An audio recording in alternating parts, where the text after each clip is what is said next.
joined with Judge Jules. Hello to you. Hello there. Are you excited? Yes, it's a festival. It's Creamfields, the 10th anniversary. Indeed. How many of them have you done? 8.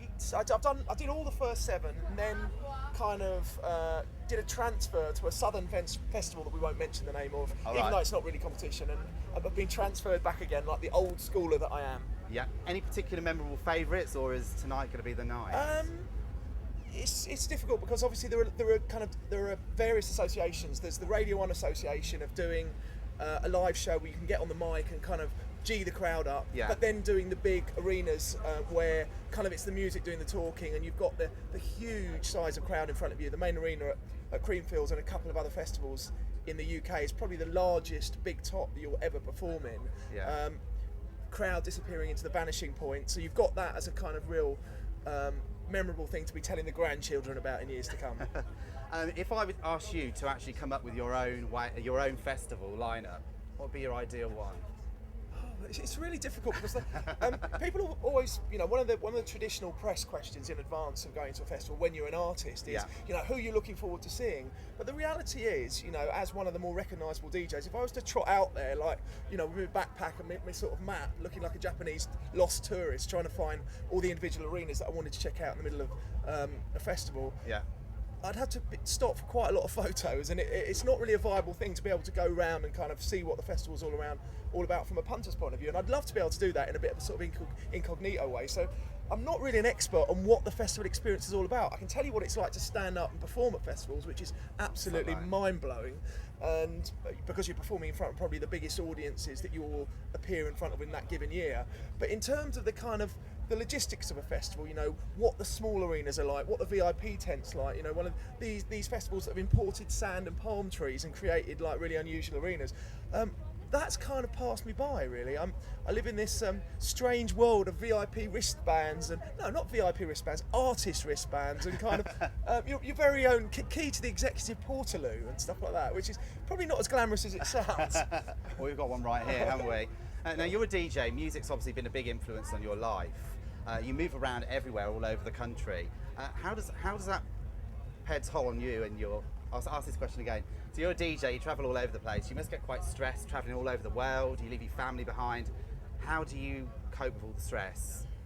I guess when you're actually DJing and you're in front of the crowd, any stress seems a million miles away, and it would be no use me as somebody who works every weekend and travels 200 flights a year, saying, oh, my life's so terrible and it's lonely and it's stressful, without people laughing and saying, well, I'd love to be in your shoes.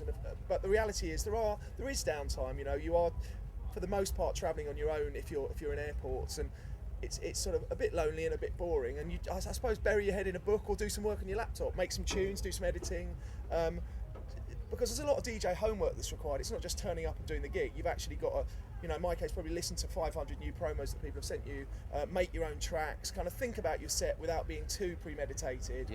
So kind of focus on the homework aspect of what you're doing. It's like tomorrow I'm going to Ibiza and I'm already thinking about what I'm going to be playing in Ibiza tomorrow. I've been listening through to some tracks, know what I'll be doing today. So you're always a couple of gigs ahead, I suppose, which is what kind of makes the downtime seem a bit more tolerable and dare I say it, a bit less lonely. But a lot of DJs definitely, and I've discussed it with many of the travellers, the travelling DJ fraternity, would say the same thing. It is a little bit lonely, but I know you're not feeling very sympathetic at this point. Is there a particular song that picks you up, that springs to mind? What are your favourites? Not a particular song, because inevitably if you're a DJ, certainly in my case, I do that many gigs that I've got to keep hearing new tracks that really sort of buzz me, and it's kind of the big new track I've received on any given week that will really excite me most, rather than there being some blast from the past that will that has so many memories and associations and is an emotional pick you up. Come on, tell me, you must have in your record collection at home some guilty pleasure. What is it? I don't know if it's in my record collection, but certainly when I go to the US, I go to the US about 8 times a year to play. My guilty pleasure is country music, right? Really? Because the lyrics are just so hilarious. About old men who are sitting at the bar who've lost, they've lost their life savings and their woman's walked out on them. And you really, and obviously in America, it's a huge musical force. Hip hop and country are the two biggest selling music genres in the US. So you don't need to look too hard to find country stations if you're ever over there. Excellent. Well, thank you very much for your time and have a good gig. Hiya.